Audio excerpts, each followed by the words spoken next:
This is Hebrews chapter 7, verse 14. For it is evident that our Lord sprang out of Judah, of which tribe Moses spake nothing concerning the priesthood. First and foremost, I'd like to give all praises to Yahweh, Ba'ashim Yahushai, Ba'ashim Makakodash, double honor to apostles and elders at Great Millstone, and salutations to the men and brethren in this work in truth and sincerity, across the four corners of the planet Earth. Right? So, I came across this video here. This video comes, to me, it is like what the Ten Commandments with Charlton Heston is to Christians.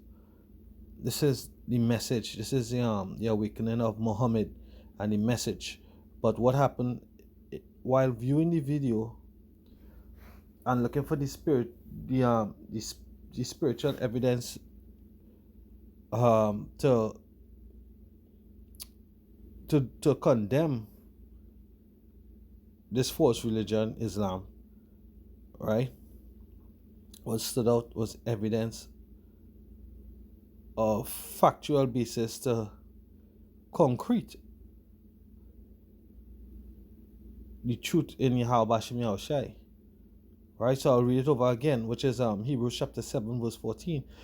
I'll start at verse 13 this time. I'll start at verse 12 this time, therefore. For the priesthood being changed, there is made of necessity a change also of the law. For of whom these things are spoken pertaining to another tribe. Because the priesthood was set by who? Melchizedek, right? Who had no beginning, no end. He just appeared on the scene, and he was Yahushai himself too. He set up the priesthood, right? We read higher on in the chapter is gonna speak about that. And I'll get it real quick. Verse 9, Hebrews 7 and 9. And as many as say Levi also, who received tithes, paid tithes in Abraham, for he was yet in the loins of his father when Melchizedek met him, right? So Levi wasn't born as yet because Abraham paid tithes to Melchizedek.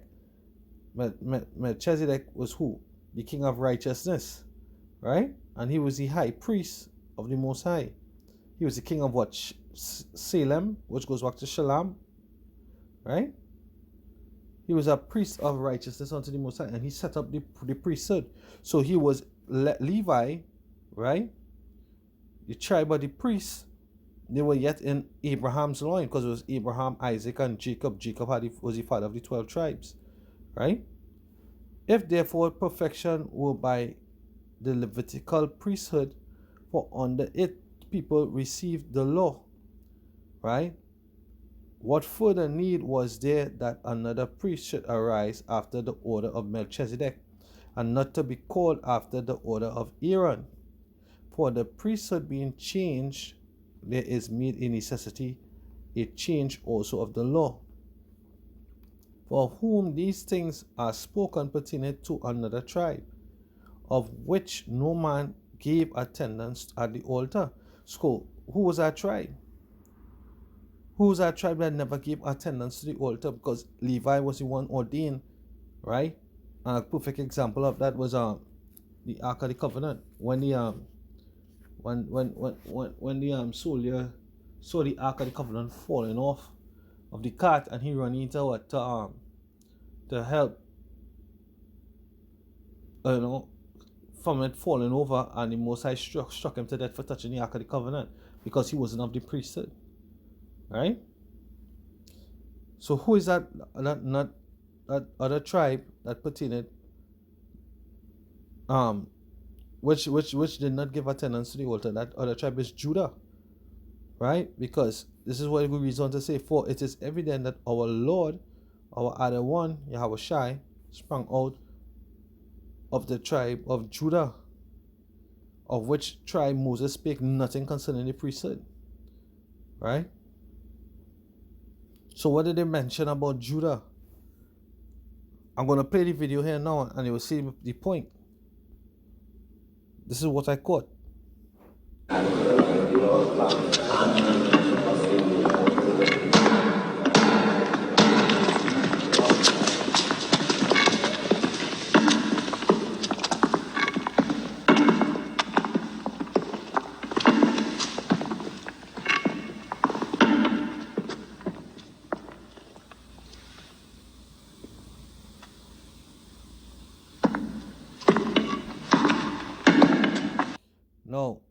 The guys in white, they are the disciples of Muhammad. The guys that just walk in, the two Negro guys, which is correct. The historians got it correct. Is Judah and Judites, right?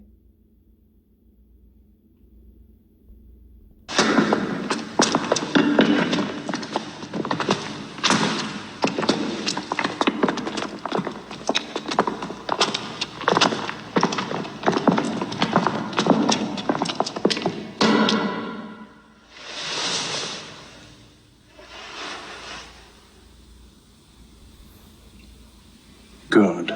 Their stiff necks will hang them.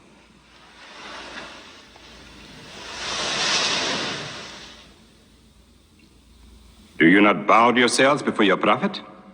Muhammad is a man. We kneel only to God. Where are Muhammad's miracles, Jafar? If he were a prophet, he'd light the sky with miracles. Indeed, this is true. God has given his prophets the sign of miracles, that we may recognize them. The miracle of Muhammad is the Holy Quran. A book! A book! Written by an illiterate, attributed to God. I think the Emperor has heard enough. I'm mindful of Pentecost, when God sent down tongues of fire upon the heads of Christ's apostles, so they could speak the many languages of the world that they knew not before. I just want to pause the video right here, because if you can look over the shoulder of King Judah holding the staff, what are you going to see? The mirror on the walls is the representation of the kingdom of Judah, of Yahweh Bashim Yahushai, of the so-called Black Madonna. You'll see the mirrors. You'll see the mirrors in the back. You're gonna see on this throne. You're gonna see lions on either side of his throne, right? And watch his council. They're all Negroes, right? If you had watched back at the congregation just now, they were all Negroes. Right? This represents Judah or the Christians. This is part of the Islamic story to what? To Muhammad and Islam. Right? This movie is called The Message 1977. Right?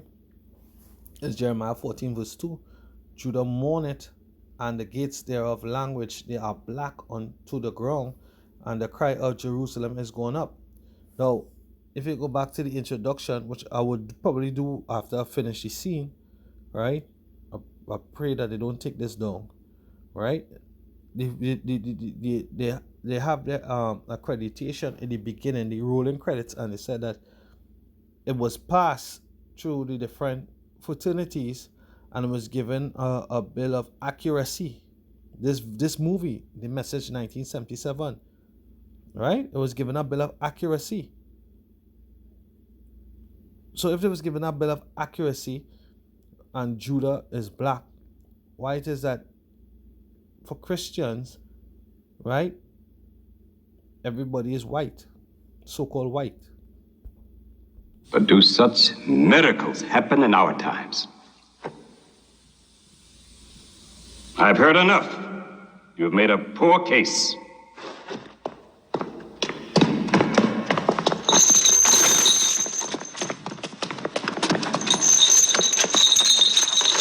Suffered persecution in Mecca, Muhammad told us, go to Abyssinia, the land of a righteous king where no man is wronged. What they called persecution was fair punishment. Their disorder and their... Why did...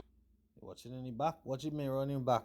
Your prophet sent you to me. Because you believe in the book of the one God as we do. He sent us because in your heart God will protect us. Talking with them is like drawing water from a mirage. But they've now laid a duty on me to listen to them, my friend.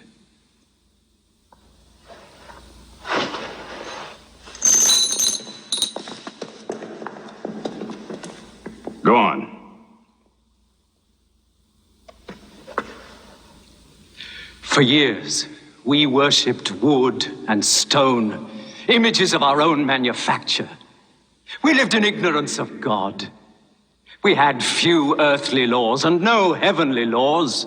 The rich neglect the poor, and the natural pity of man, whereby he lifts his brother up when he has fallen, is described by them as upsetting social order. To this inhumanity has come a man whom God chose. And in that we believe.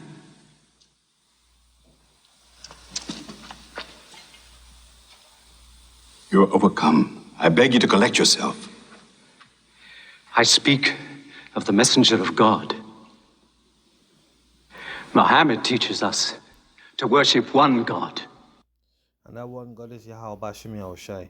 Alright, so let me just pull it back to the beginning here. I'll see if I get the part with the credits.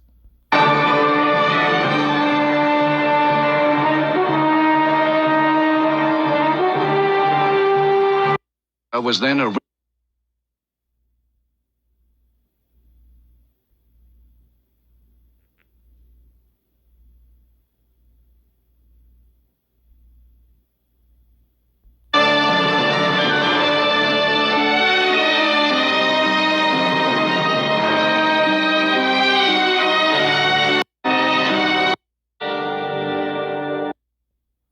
The scholars and historians of Islam, the University of Al-Azhar in Cairo, the High Islamic Congress of the Shiite in Lebanon have approved the accuracy and fidelity of this film. You see?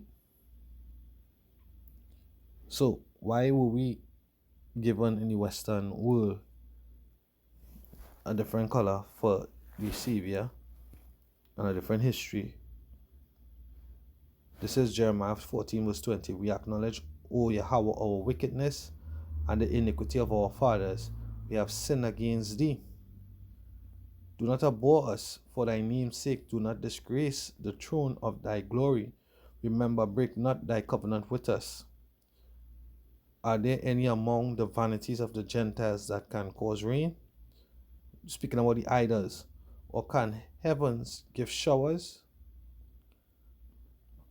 Art not thou he, O Yahweh, our power?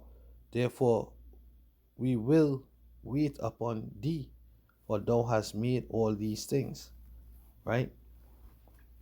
Yahweh Bashim Yahushai is that one power, that one God, for that one people, above all other people, which is the nation of Israel. So with that, I pray that the lesson was edifying, if not informative. Shalom.